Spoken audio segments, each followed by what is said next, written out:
Hi, I'm Stacy, and this is the Ugly Grandma channel. And today I wanted to talk about something that's really important to all of us, that all of us, or at least most of the people I know, love to do all the time: sleep.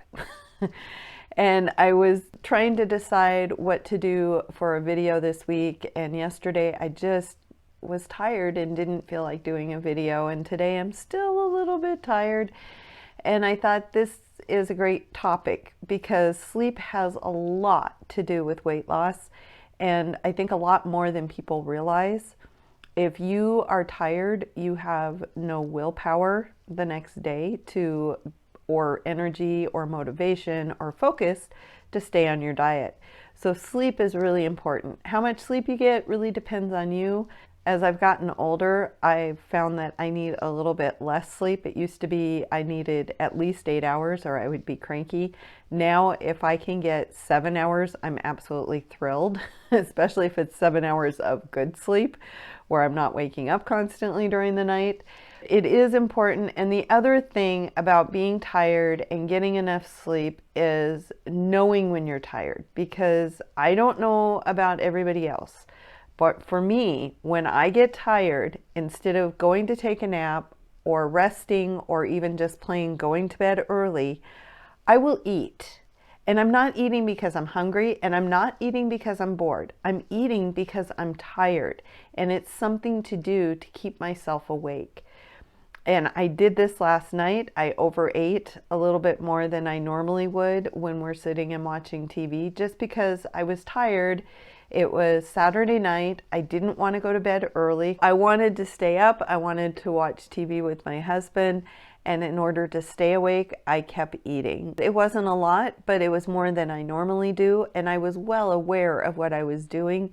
And instead of saying, hey, look, I'm tired, let's pause whatever we're watching and just go to bed, I just stayed up and ate. And I hate it when I do that, especially when I step on the scale the next morning. I try not to do that. I try to be well aware of the fact that when I'm tired. And I figured this out years ago when I was in Weight Watchers. I kind of got to a point where I was on a plateau, or I gained a little weight and couldn't get rid of it. I'm not sure which. I was really, really struggling. And somebody mentioned, are you getting enough sleep? And I just looked at them like they were crazy, because it's like, what does that have to do with it? I need to eat less, move more. I know how this works. I went and I Googled. Thank God for Google, because I did find tons of articles about how important sleep is when you're trying to lose weight. If you're in a period in your life where you're suffering from insomnia or you've changed shift, I have a friend who often has very odd hours. She either works swing shift or dog watch, which means she could be working anywhere from 2 to 6 a.m. Her sleep is always messed up, and she really struggles with her weight. We're both pretty sure it has a lot to do with the fact that she's not getting enough sleep and she's not getting into a pattern of sleep. And this can be really hard for people. I suffer from bouts of insomnia sometimes, or just that whole restless mind thing where it takes me a long time to fall asleep, so I don't get as enough. And during the day, I will notice it because I will eat a lot more when I'm tired. Getting that sleep is really important, making sure that you're going to bed at the same time every night and getting up at the same time in the morning, getting yourself on a routine. And I know that can be really hard because people have different schedules. You have things going on in your life. You might have kids that don't want to cooperate with your sleeping pattern. I've been through all of that. I understand all of that. But if you're going to make weight loss a priority, then you've really got to sit down and think, when can I get this sleep so that I am well rested and I am going to be focused and motivated to lose the weight and to stay on track more than anything else. When I'm tired, I know it because I start eating stuff I wouldn't normally eat and eating a lot more of it. Just a couple of things that I do to get enough sleep, and take this all with a grain of salt.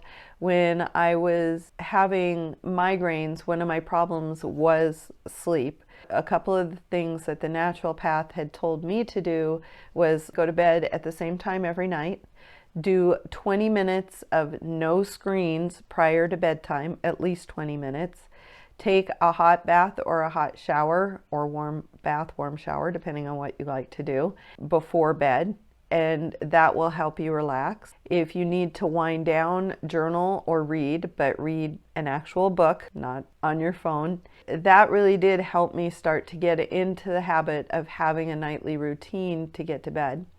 That's changed over the years. I do read on my phone, but I always make sure that it's the muted colors so that I'm not getting the full blast of the brightness. But the two things that I've found have helped me lately, because it kind of goes in cycles. Sometimes reading helps, sometimes silence helps. There's all these different things and I go through cycles. But right now I'm on a cycle of listening because my brain is always going. And if I just go to bed without any kind of, I guess, distraction, my brain is just going to go and I'm not going to get any sleep. The thing that I've learned to do is to play either a meditation app. I have a special app on my phone that has bedtime stories for adults and also some meditation hypnosis that you can do to help yourself fall asleep as well. The other thing that works for me is I love audiobooks, absolutely love audiobooks. So what I will do is pick a book that I've heard at least 2 or 3 times and I will set the timer for anywhere from 5 to 15 minutes depending on how tired I am, and I will listen to that book because then it's taking my mind off the stuff that would normally keep me awake. I'm focused on something, but it's relaxing enough, it's going to put me to sleep. So those are just a couple of suggestions. When I'm having a really, really rough time, I have kind of a whole progression of things I do, but some nights if I know I'm going to have trouble falling asleep, I'll take melatonin and use sleepy time tea. If I'm have a little bit of a headache, not feeling well, and I know it's going to cause me to not sleep well, I will take Advil PM. And I only do this like very rarely, but we do have some over-the-counter sleep aids, and I will take one of those, but only on weekends or days I'm not working because those make me so groggy in the morning. I need at least 8 to 10 hours to sleep. 11 or 12 is preferable because when I take those over-the-counter sleep aids, I'm out. And if you wake me up before I naturally wake up, I'm going to be really groggy. So I've learned do not take those on days I have to work because I'll either be late for work or I'll be really groggy most of the morning. That's what I wanted to talk about today. Sleep, get sleep. I'm thinking about taking a nap today because even though I slept fairly well and I did kind of lay in bed and just relax this morning, I'm still a little tired and I do not want to have another day where I overeat. If you enjoyed this video, go ahead and give it a thumbs up. If you really liked it, hit that subscribe button. And to those of you that have subscribed, thank you. My subscription count went up a little bit this past week. And I will see you in the next video. Bye.